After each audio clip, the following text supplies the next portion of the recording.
hello everybody. Welcome to the show. I'm trusting that you are all hearing me well. If not, please do let me know. I'm going to go ahead and jump right into things. Before going too much further, let me first say, please check the comments for links, or I'm sorry, the descriptions for links to my site and stuff. There are lots of things available that I have available at rufusopus.com, classes and products and services and whatnot. So do check that out, or join my thing here for membership, and that also helps monetize the stuff I enjoy making money on this. So yeah, and also like kind of helps alleviate the tensions around whatever. So anyway, so I've been making this argument that we're all part of this one thing, and I've been focusing on the illuminist approach to our experience of magic and the occult community and the great work, and not just the community, but the practices and the people of our history and our influences, the whole interpretation of the Hellenic mythos through the Orphic mystery of the Dervani manuscript, as Zeus is the all in all and part of the all thing and one with everything. And just sort of how like the whole merging with the Godhead is all about sort of encapsulated in this little manuscript of the mysteries, and that is the main mystery of our experience here on the planet, that we are manifestations of this all thing that are here to experience the lives that we create, and we get to create those powers using we get to create this universe and these experiences that we have using the powers and abilities and whatnot that we get from our inherent nature. If you look at the Hermetic, the Corpus Hermeticum, it talks about how we descended through the heavens and received on our way to manifestation. We received all these powers to create the universe from the planetary governors, right? So we've got the power of the seven spheres to actually materialize things, right? Hey, how's it going, Qigong? So we are trying to materialize our existence and create our experiences according to our will, right? So, and we're doing this against the backdrop of the whole Vanity Fair thing, samsara, the universe at large that is always asking for more information from us, for more attention from us, for more interaction from us, right? It wants us to pay attention to it instead of to where we came from before we materialized on planet Earth, so that we pay attention to it instead, right? So like, if you think about all of us as children on a playground, right? And we're all running around screaming and playing our games, and we've all agreed to play some games, and some kids are playing one game, some kids are playing another game, some kids are sitting by themselves, and we're all screaming and yelling, right? And you walk out on this playground as a new kid, right? And all these kids are like, what? All this crap is going on, and they're all trying to get your attention, right? Or maybe they are, maybe they wanted you to join, maybe they don't. But there's all this stuff going on that's screaming for your attention. But you come into this playground full of all these screaming kids, and you have to, you're actually there to do something yourself. You came to the playground, to the sandbox, to build something. So you got to make room for yourself. You have to find other people that are interested in it. You have to do all this other stuff if you want participation, or you have to get the resources together to do what you're there to do. But everything you need is there, but there's all these other kids playing too, right? And they're all wanting you to play their game, and they want you to get involved with their game. And maybe that's why you're there. Maybe you came there to have fun with everybody else. Or maybe you're here to play your own game, and you want to involve other kids with your game, and you want to like say, hey, this is my game, these are the rules I want to play, join me and let's go do this, right? Or maybe you just want to play by yourself, like, this is my part of the sandbox, get the fuck out. I want this stuff for me. I'm going to do this. This is my world. I'm going to create it. Maybe there's different layers of interaction you have with all these other kids on the playground, right? So that's sort of like what I wanted to talk about today. We're talking about Hermes and Mercury retrograde. This playground that we live on, right? There's like the playground, and then there's all the kids playing. Samsara and the Vanity Fair and all that stuff that I've been talking about, that is the illusory, false crap from the Reniers that distract us from our true meaning for being here. all that stuff is the background noise. That's the kids playing games are Samsara and Vanity Fair. All the games that might be fun for an incarnation, might be fun for your day at the playground, maybe, you know. Yeah, exactly, Joey. I'm with you 100%. I was always on the corner playing my own game. You know, I tried to play the other kids' games, but they were just boring, and they wanted to stick to a script that nobody let me know what the script was. I was like, what? Because they were all watching TV shows that I didn't get to watch because I was a Christian and I wasn't allowed to watch Dukes of Hazzard, and they were trying to relive last night. Anyway, but yeah. So there's all this crap going on the playground. There's these games that people are playing, and that's like government and politics and work and the money game that we play, where we go and we spend 8 hours a day and they give us X dollars based on whether or not we're worth it. You know, that game, that's a stupid game, but we all play it, you know, and there's all these different games that try to take our attention, right? All those games are everything we do with other people. That's the kids playing stuff. That's samsara. That's Vanity Fair. The background of the rest of the universe, though, is the playground, right? So the stars, the earth. If you look at our Dervani manuscript, Zeus the head, Zeus the middle, Zeus the all in all. Zeus the all in all. Zeus to panto, ho panto krator, right? It's the entire universe. The trees grew out of his shoulders. The rivers are pouring down the mountains of his body. You know, his emanation, his what's it called? The when you push yourself into a thing, right? that imminent manifestation, ongoing manifestation of itself, the emergent property of consciousness within this material world, the ongoing emergent experience of the moment. That is Zeus, right? And that world that we're manifesting in is also Zeus, but that physical world is what is this backdrop that is what we're playing our games in, okay? And in that universe, we have astrology that explains what our experiences here on Earth are going to be like based on where our planet is in relation to the stars and when we were born, right? This is all this whole mythology and this very Hodian, mercurial, hermetic, if you look at the Tree of Life, the properties of the sphere of Hod are associated with the planet Mercury, and Mercury is a very intellectual sphere. Everything that has a place and a part and a system, and every part has a place, and every place and every part in its place. You know, a place for everything and everything in its place. That's the phrase I'm trying to think of.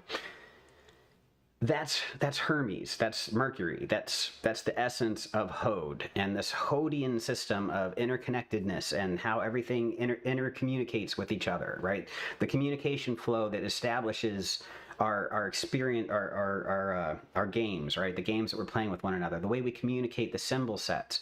That's all Hermetic. That's Hermes. That's Mercury, right? Astrologically, whenever our planets that represent these forces in our world are moving in retrograde, right? This is all just local ways of representing these influences based on what we've observed in nature, right? Think of it that way.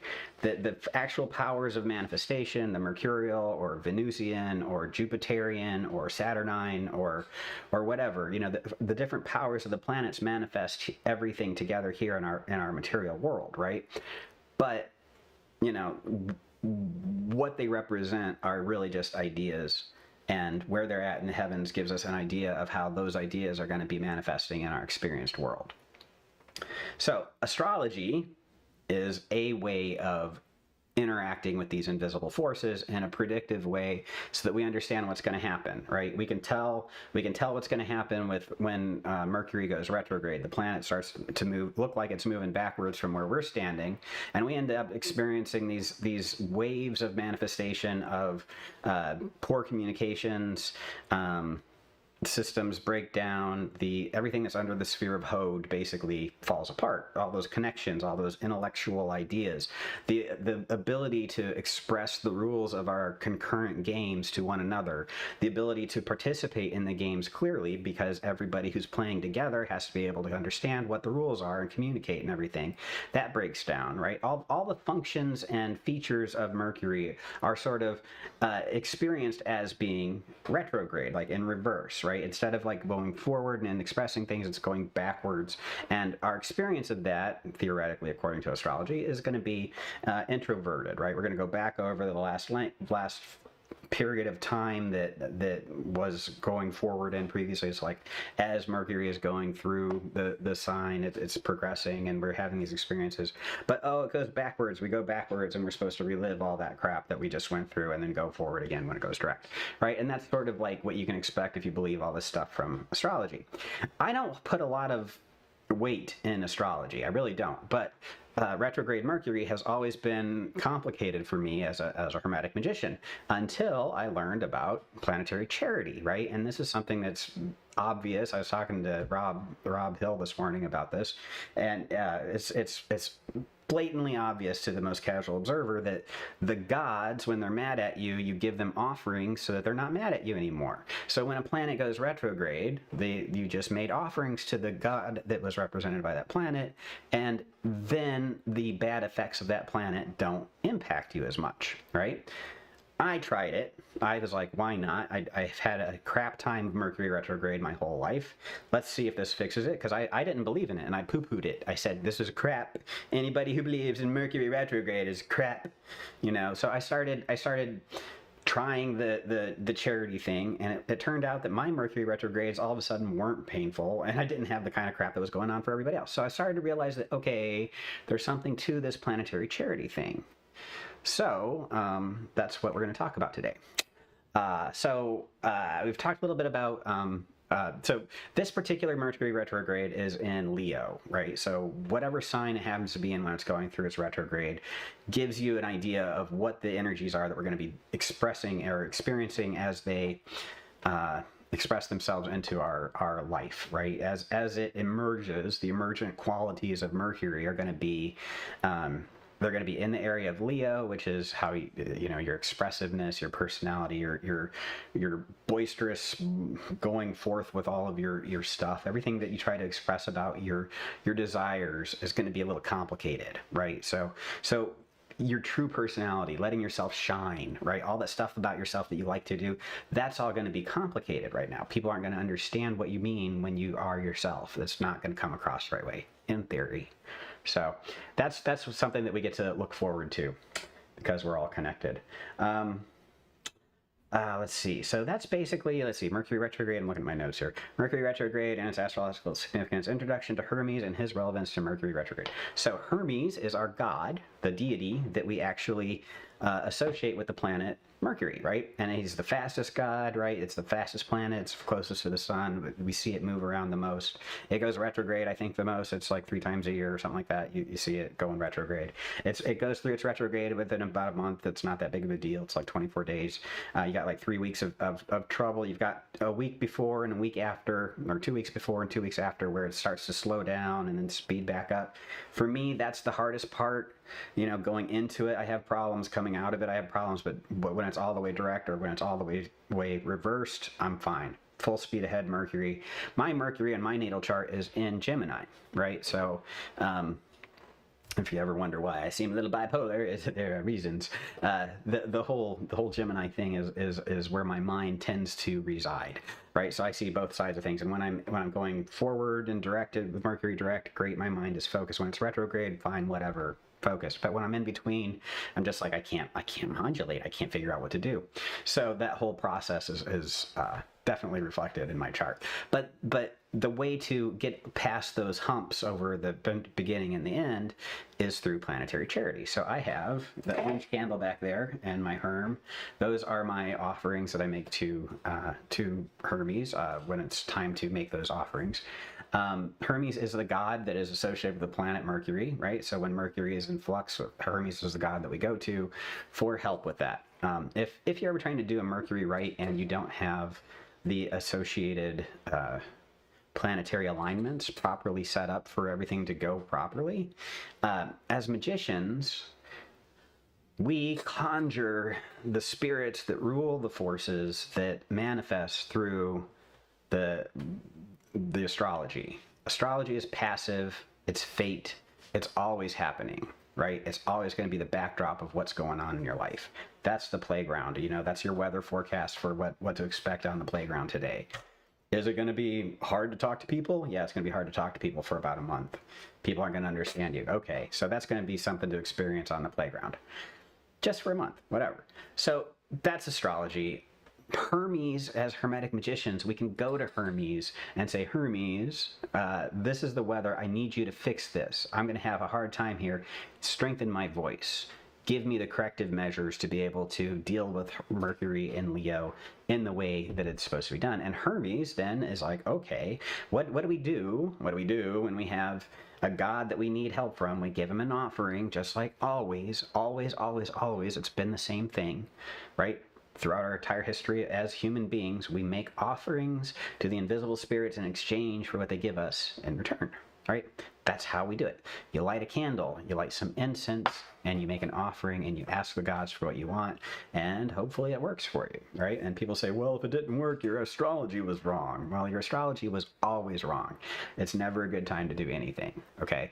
But they say if it didn't work, well, you weren't in a good standing with the gods. Well, I beg to differ, because according to Agrippa, whosoever shall know themselves shall know all things in themselves, especially they shall know God according to whose image they were made, right? So no, I don't think it's that. It's not like that, right? So it's just shit happens, man, you know. So anyway, these pictures are from Hermes. This is all digital art, but this is the Ape of Thoth stuff I created for, or I didn't create it, the art ripped it off from a bunch of strangers, but sorry about that, but it was convenient, and it is what it is. So anyway, this is lovely art, I must say, but I do wish that, I mean, it is pretty, you know what, pretty good. There are ape things out there. The Ape of Thoth is important, though, right? So the Ape of Thoth is this monkey, right? It's this idea that came through from Egyptian myths and whatnot, and basically Thoth is the Egyptian version of Hermes, according to some Greek people. they aligned Thoth and Hermes, and when Thoth came forward, he wrote all the truths of the universe. He wrote it all down in the Book of Life, and he explained how everything was going to work, and everything about life was explained clearly and concisely and in the language that you needed to understand so that you could have a good life and experience the best that the world had to offer. And if you've experienced your own life, you know that we never got that manual when we were born. We were supposed to get the manual when we were born. Thoth wrote it. Why didn't we get it? Because as soon as Thoth wrote down the truth, this baboon came along behind him and smudged it and made it a little bit wrong, a little bit unclear, a little bit unfocused, because what would be the point of having a universe if we already knew the answers, right? Part of existence, part of what is built into our creation in every mythology, whether it's Egyptian or Greek or Christian, there's always a reason that we are fighting this evil crap in our life, right? A Mazda versus whatever, you know, the oldest religions we have show the struggle against this darkness, right? And this darkness is part of us too, and it's our own evil that we end up fighting against, right? Are we going to express evil, right? The struggle is real. So in the Egyptian thing, the struggle comes from this baboon who's fucking up our communications, right? And in Christianity, it comes from Lucifer throwing a wrench in the cog in the whatever, wrench in the machine. And you know, in Greek mythology, it says wisdom. Zeus has decreed that wisdom comes from suffering. Right?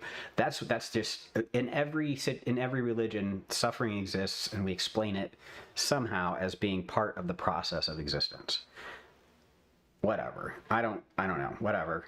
It is what it is. We have to experience negative crap in life, and we have magic to fix it. So we use magic to deal with Mercury freaking retrograde.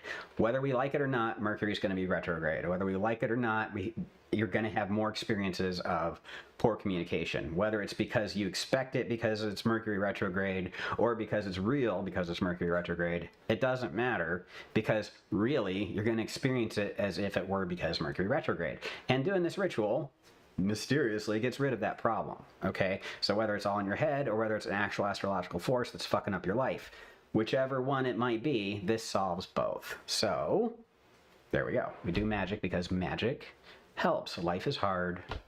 Magic helps. Okay, so the monkey and the baboon. Okay, so we already showed all that stuff. I'm not going to worry about that anymore. All right. Let's see. That's not showing. How about no. No. I'll just leave that up. Why not? Okay. So Mercury, let's say retrograde and its common side effects: poor communications. Retrograde in Leo, it's specifically going to affect communications, creativity, and self-expression, your ability to express yourself. This actually presents a lot of challenges and opportunities, right? The ability to actually learn how to express your creative will is something you can focus on during this particular time. You can ask your representation of Hermes or Mercury or whatever it is you do in your ritual practices. Raphael, the archangel of Mercury, is another way to do this. Conjure that spirit and ask them for some assistance. Ask them to help them out. Well, thank you, Qigong. I appreciate that. Yeah. So Hermes himself, the reason that Hermes is so good for this, besides being the god that is in retrograde, in Greek mythology, he's also the deity of communication, travel, and commerce, right? So, of course, if you need help with communication, you definitely go to him. His epithets I'm going to be focusing on today in particular. So epithets, if you don't know, epithets are these tags that we add to gods to describe specific attributes of their character that express a part of their mythology or their lore that we want to tap into when we're doing magic. So like Hermes made a lute and bought off Apollo because he stole his cows, right? So if you are in trouble for something you legitimately did and you need the favor of somebody that you've offended, you can call on Hermes, the lute creator and Apollo appeaser, to come forward and stand for you in this moment to appease the person's anger, even as you appease the anger of Apollo, right? So you use an epithet, you describe an aspect of a god to tap into that particular part of its lore and bring it into your life. Right, so that's what we're doing with epithets. The epithet of Hermes that you'd want to work with for this particular thing, Hermes. If you go to theoi.com, there is. I have it up here somewhere, but I don't know if I can share my screen with you. Let me see if I can do that real quick, moderately quick. If I can, it'll be great. If I can't, I'm not going to worry about it. I think it's a little monitor.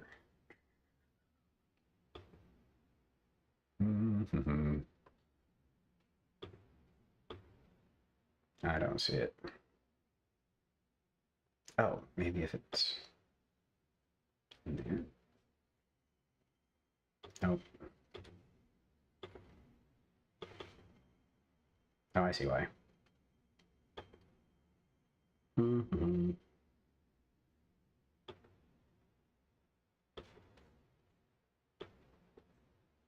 There it is.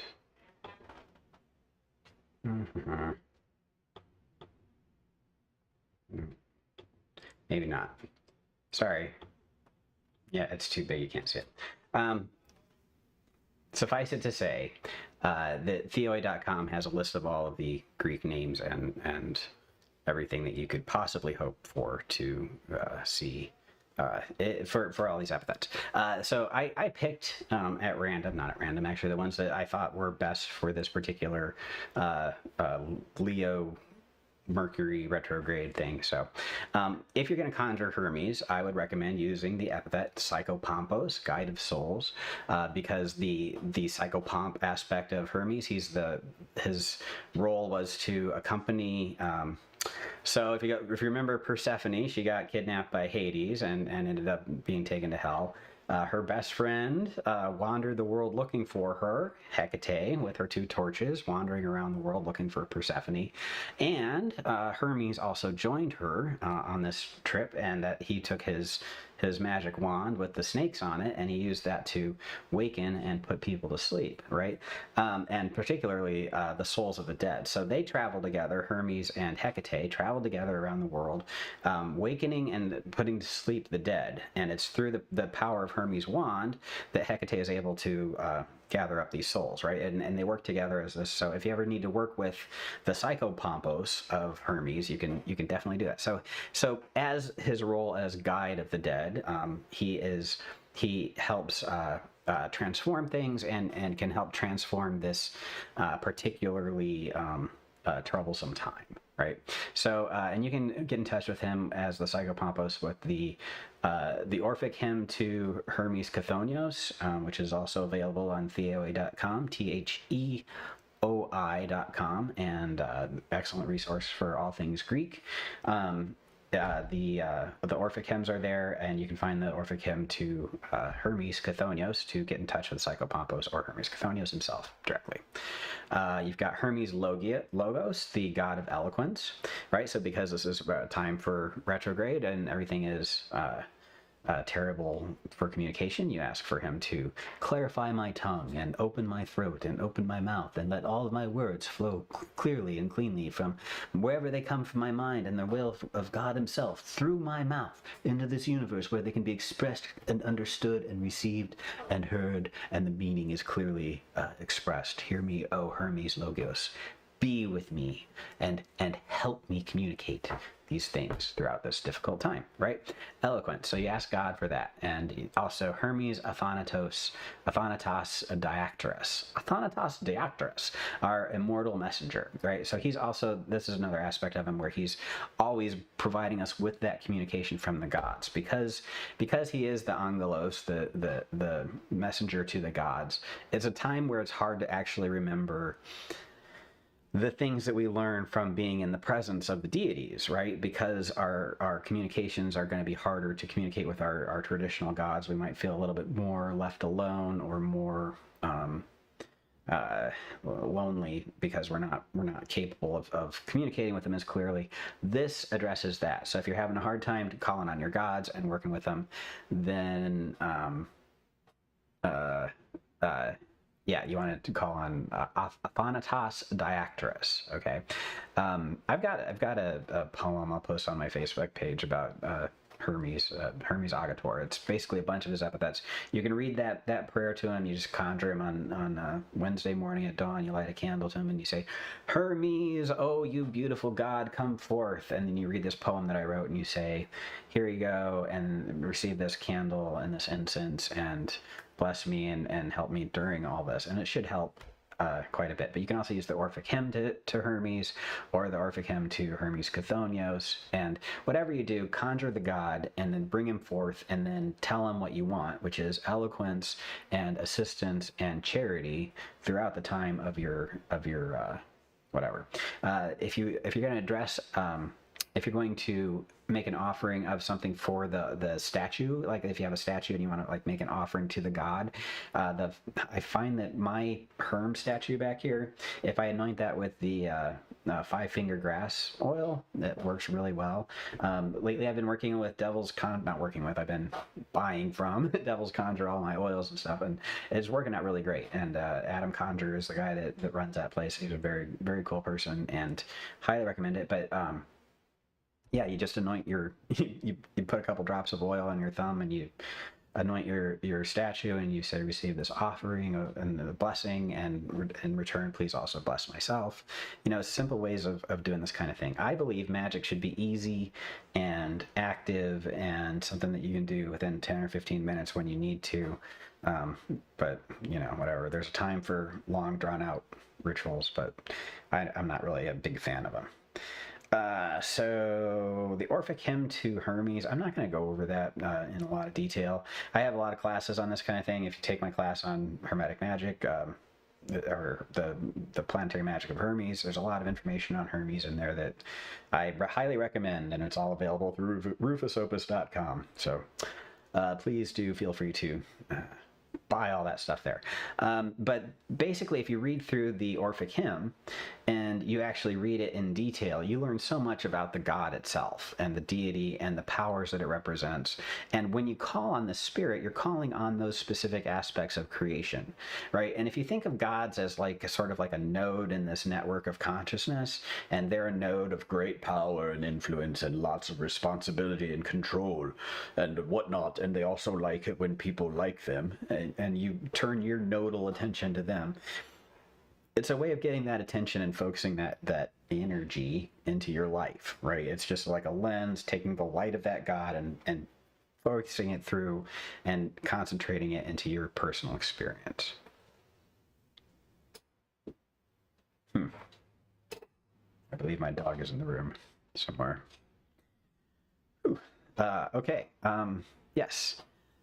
So to do the ritual, basically on Wednesday morning at dawn or any of the planetary hours of Mercury, you can just go ahead and you go in, you set your altar up, you prepare it with the proper, like I have a statue of Hermes and a candle that's associated with him. I've got some stones I would put out on the altar, if I didn't have them right there on a shelf already, and you make a little altar to him, and you put out a tea light candle, and then you put out, like I like to give him gin, a shot of gin. I don't drink myself, but the gods do. So I put out a shot of gin and pour that for him, and I conjure my holy guardian angel first, and I ask him to prepare a feast for all the gods and spirits we'll be talking to today, specifically Hermes.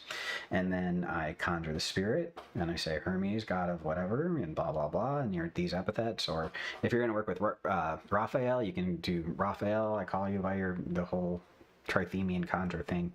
Whatever rite you're doing to get in touch with this intelligence, this node of Hermetic deity force, whatever, you can tap into that with this ritual, and you call on that, and then you tell it what you want with your words.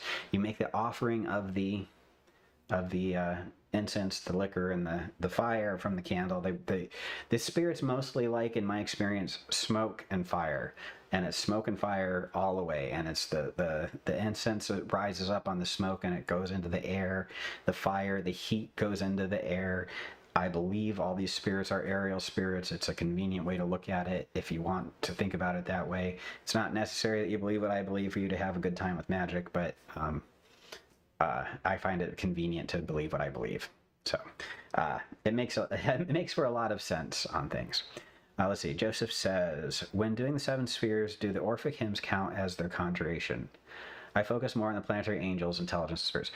So for the 7 spheres, it's mostly conjuring the archangels. You're right. You did it right. The Orphic hymns were more of a statement of intent. I wasn't working with the gods as much back then. I was mostly working with intelligences. I thought it was very easier. It was easier to treat them as pieces of a machine, and the archangels for me were easier to approach that way. And I had really good experiences with it that way, and I didn't realize how soft and sticky the gods were, and I kind of felt like they would be that way, but I didn't really have a personal relationship with them the way I do now. And they are soft, and they are sticky, and they get on everything, and they permeate your whole existence with their delicious expressions of themselves. And you'll have statues of gods before you know it everywhere, and and it's great, and it's okay, it's all right, to be a part of that, because you're a part of that family too. The whole Zeus the head, Zeus the middle, Zeus the all in all. We are all part of the middle. So did the Orphic hymns count as a conjuration? Yes. So anything that you do to call forth a spirit counts as its conjuration. And the Orphic hymns, what they do is they concentrate that name of that spirit on everything you're working on, right? So yeah, so yes, it works as a way of conjuring them. If you read My Life with the Spirits by Lon Milo Duquette, he talks about how he very carefully consecrated a specific almond wand with a particular spirit, and he did all this stuff with it, and then he sat on it and broke it. And he took a replacement wand and he just touched the one he broke, and he said, "You spirit, get in there," and it worked fine. And it's just like, because he was able to just anyway, I don't remember what the point of that was, but it's calling forth the spirits and telling them that they are present, and expressing to them what to do with your voice seems to be the most effective way to get them to do what you want, and it seems to be consistently effective at doing what you want, right? They really do what you say. Make sure you say what you want. Make sure you can express it. Having a good vocabulary helps a lot. David Rankine's Conjuring the Planetary Intelligence by Hadean Press has some good conjurations for them, and it's only like $2. Yeah, David Rankine is cool. I like a lot of the stuff that he's got going on. Hey, Agatha, how's it going? My Life of the Spirits is a great book. That was actually when I started not liking Lon Milo Duquette, not because he's a bad person, or I think he's great, by the way. I don't really not like him. But that's when I started to pretend to not like him, because I thought that he wrote the books that I wanted to write, and he did them better, and I was mad about that. But I really like Lon. He's cool. He's very down to earth. Simple, direct, and good. He's a good spirit. He's got issues. We all got issues, but he's just a good person, you know. It's hard to find those kind of people. All right, so when you do your ritual, you want to set up your altar. You want to have your candle ready, your offerings ready. You ask your holy guardian angel to bring the spirit forward, to prepare a feast for the spirits. You ask whatever your method of preparation is, you go through that to conjure the spirit. For me, I would say, Zeus the head, Zeus the middle, Zeus the all in all. By the power of God that works through me, I call upon the spirits of blah, blah, blah, Hermes, come forth. And then I'd say the hymn, I would say the Orphic hymn, and I would have a while where I just talk to him personally. I have, again, that poem is another way to do it, Hermes Agator. Let's see. Hermes Agator, we call upon you, O ancient leader among the gods, who guides and teaches and shows the way. Hermes Epimelius, keeper of the flocks. Dies Hateris, companion of the feast. It's really just a list of all his epithets and what they mean, and what it is to really experience him and ask for his help, and all of those things. If you read this, it'll work for your ritual. You go through, you read your conjuration, you tell him what you want. Help me through this Mercury retrograde, make my thoughts clear, make my communication of them clear, help me to be able to express myself clearly, and let any obstacles be turned into lessons. Let all those who rise up against me end up working for me instead, whether they be forces, people, animals, cars, or situations, right? Just you ask the spirits to be working for you all the time. Let's see. Yeah, so that's basically it. And then you thank the spirits as you came in peace, so go forth in power, and you're done. You're good to go, right? Let's see. Tips for working with Hermes energy in daily life. I'm not going to get into all that. So when planets go retrograde in general, it's a good time to do shadow work related to that particular planet. So if you're into doing shadow work and you want to understand why you have a bad time communicating with people, like the point of today's show is you don't have to have a bad time if you get Mercury to work for you. But if you have some issues with your ability to clearly express yourself, like after I quit drinking, my brain stopped working, right? And I lost the ability to talk pretty well, pretty much to this day. I still stumble over my words because I'm not drinking and I'm not slowly thinking about what I'm gonna say next. I'm thinking, and I'm already 5 words beyond the words I'm thinking, but it is what it is, right? So anyway, I've done some Hermetic work on that. I had to do some shadow work on that and sort of look at why it is I can't focus on things, and why I feel like I have to say things 5 seconds further than, all that stuff. So shadow work is something you can do during a retrograde time if that's what you really want to do. I haven't really talked a lot about how we work on things in the great work. I should probably do that at some point. But one way to do this is to conjure. If you've ever seen The Evil Dead, there's like the good Ash and the bad Ash, right? Conjure up your own self and that negative quality of yourself that you want to address.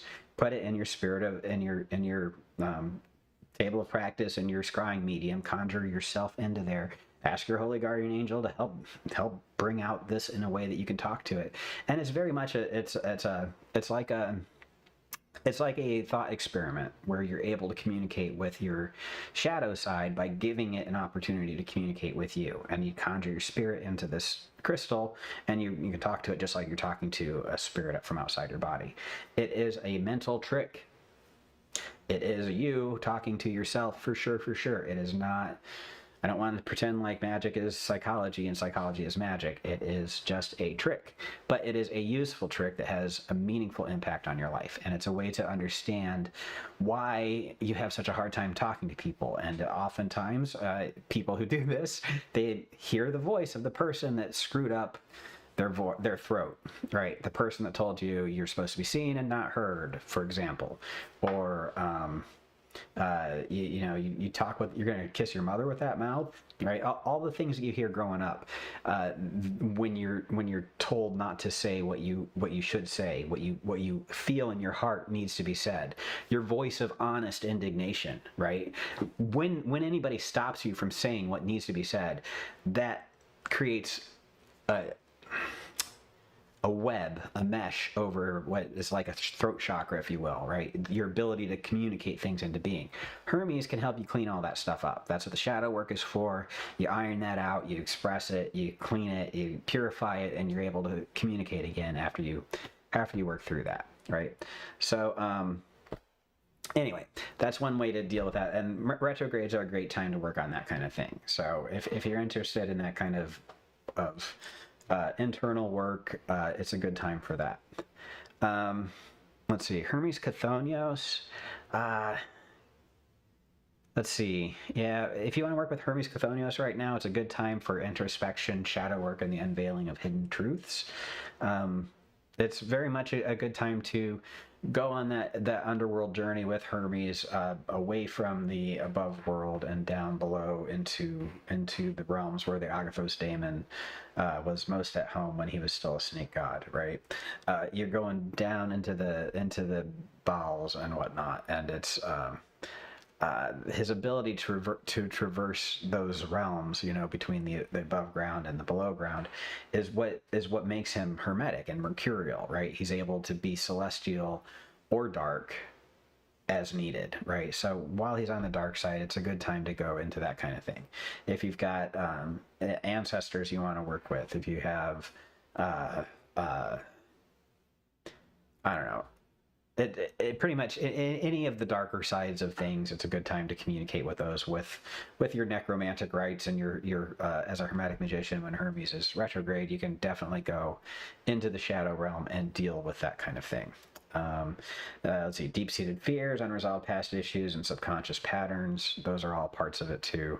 But also grief, acceptance, being willing to accept that sometimes the playground sucks and that it is what it is. And you just being able to find your path out of bad situations and into other games that are more fun.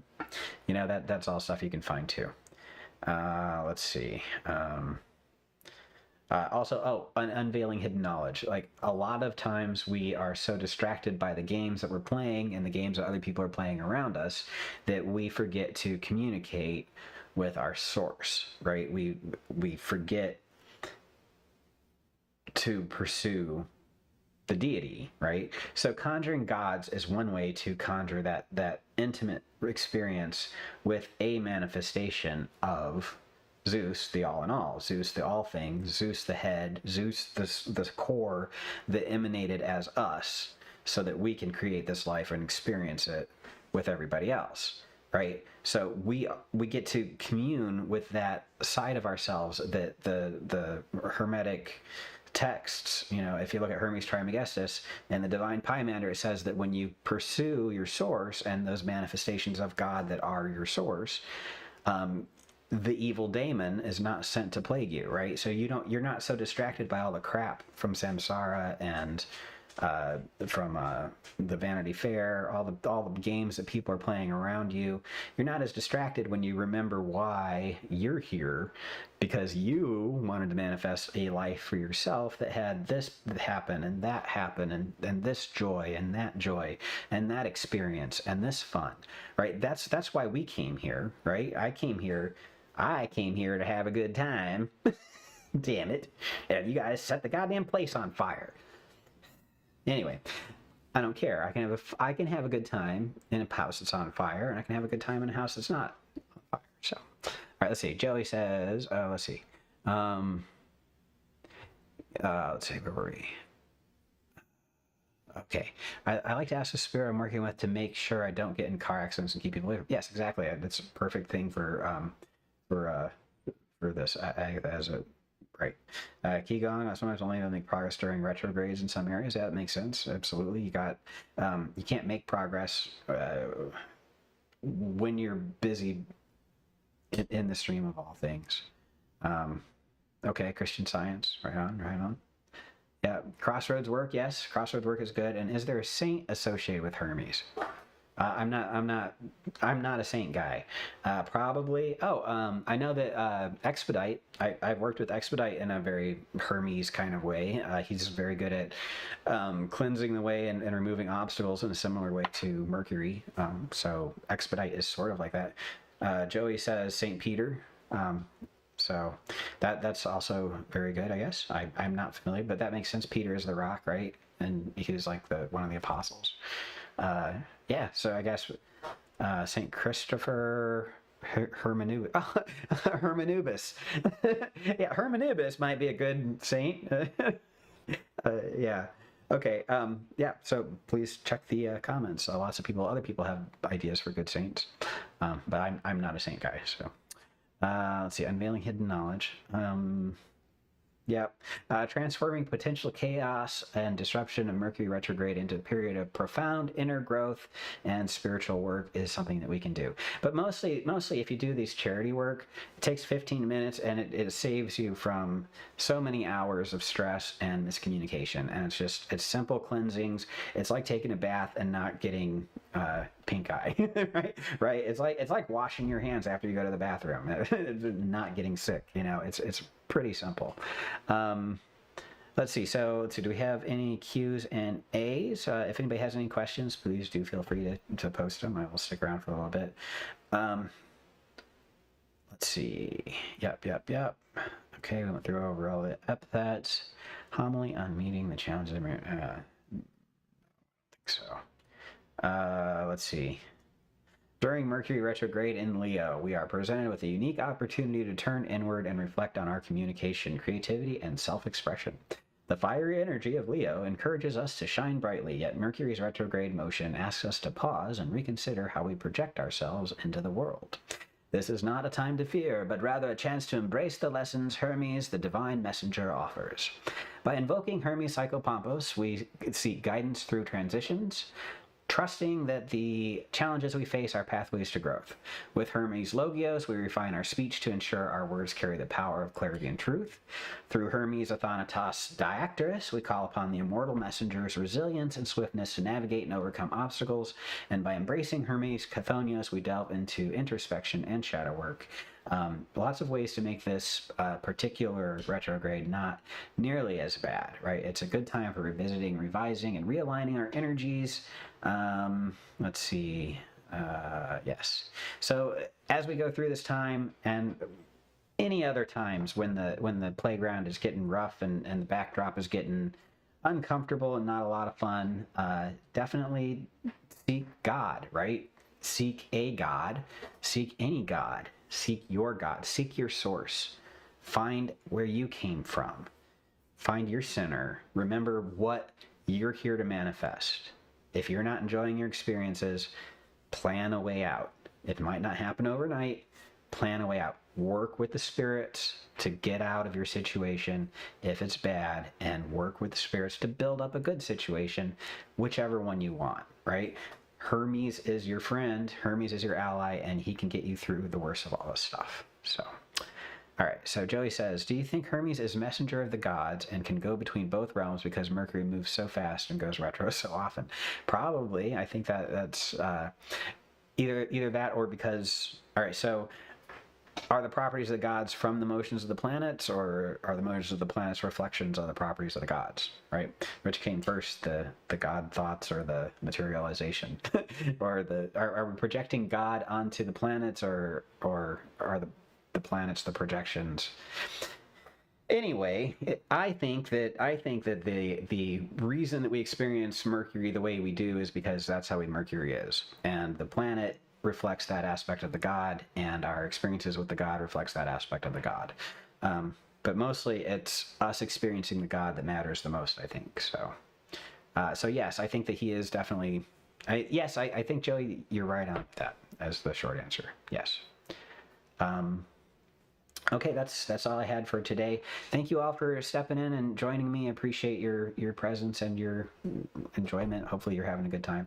If you have any questions, do feel free to leave them in the comments. I will try to get back to them. I'm trying to do better with that. I'm not great at replying to people, but I will try. I will try to get better. All right. Anyway, thanks. Take care. Have a great week. I will talk to you guys next Sunday. And next Sunday, Rob Ryder Hill is going to be joining me. He and I are going to talk about.